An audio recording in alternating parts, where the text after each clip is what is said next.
Tahukah kamu apa yang dimaksud dengan teori Mekah? Teori Mekah adalah teori yang mengatakan bahwa proses masuknya Islam ke Indonesia adalah langsung dari Mekah atau Arab. Proses ini berlangsung pada abad pertama Hijriah atau abad ke-7 Masehi. Tokoh yang memperkenalkan teori ini adalah Haji Abdul Karim Amrullah atau Hamka, salah seorang ulama sekaligus sastrawan Indonesia. Menurut Buya Hamka, agama Islam datang ke Indonesia pertama kali karena motivasi awal kedatangan orang Arab di Nusantara tidak dilandasi oleh nilai ekonomi, tapi adalah untuk menyebarkan agama Islam di Indonesia. Menurut pandangan Buya Hamka, jalur perdagangan antara Indonesia dan Arab ini telah berlangsung dan ada jauh sebelum Tarikh Masehi. Buya Hamka mengatakan dengan tegas bahwa proses masuknya Islam ke Indonesia terjadi pada abad ke-7 Masehi atau tahun 647 Masehi dan langsung dibawa oleh para musafir asal Arab yang memiliki motivasi dan semangat untuk menyebarkan agama Islam. Itulah inti atau bunyi dari teori Mekah yang digagas oleh Buya Hamka. Melalui teori Mekah ini, Buya Hamka menolak dan menyanggah teori Gujarat yang mengatakan bahwa agama Islam masuk ke Indonesia melalui India karena teori Gujarat tersebut memiliki banyak kelemahan.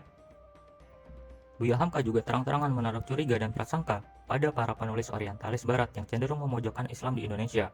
Menurut Buya Hamka, penulis barat telah melakukan berbagai macam upaya yang sistematik untuk dapat menghilangkan keyakinan dari negeri yang ada di Melayu mengenai hubungan kerohanian yang mesra antara masyarakat di negeri Melayu serta tanah di Arab Saudi sebagai sumber utama agama Islam di Indonesia untuk menimba ilmu agama Islam. Buya Hamka berpandangan bahwa orang yang beragama Islam di Indonesia mendapatkan Islam dari orang-orang Arab atau para musafir dan delegasi yang dikirimkan oleh Khalifah Umar bin Khattab. Buya Hamka juga memberikan bukti-bukti lain untuk dapat memperkuat teori Mekah sebagai sejarah masuknya Islam ke Indonesia dengan sebuah penemuan naskah kuno. Bukti tersebut tercantum dalam buku sejarah umat Islam yang terbit pada tahun 1997. Pada buku tersebut, Buya Hamka menjelaskan bahwa naskah kuno tersebut berisi mengenai penjelasan bahwa bangsa Arab pada tahun 625 Masehi telah bermukim di sekitar pantai di barat Sumatera. Sementara itu ditemukan pula sebuah nisan kuno yang bertuliskan Syekh Rukunuddin dengan tahun 672 Masehi. Selain Buya Hamka, ada tokoh lain yang juga mendukung teori Mekah ini. Salah satunya adalah T.W. Arnold.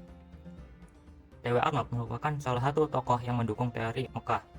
Menurut Arnold, banyak pedagang Arab yang mendominasi dalam perdagangan di wilayah Coromandel hingga Malabar.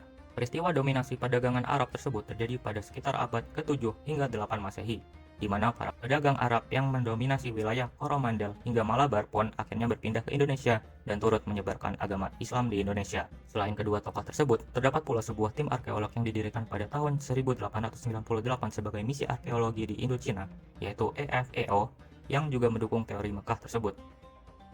EFEO Prancis bekerja sama dengan peneliti dari Pusat Penelitian Arkeologi Nasional PPAN di Lobu Tua Barus dan menemukan bahwa sekitar abad ke-9 sampai 12 Masehi, Barus telah menjadi sebuah perkampungan multi etnis dari berbagai suku bangsa seperti Arab, Aceh, India, Cina, Tamil, Jawa, Batak, Minangkabau, Bugis, Bengkulu, dan lain sebagainya.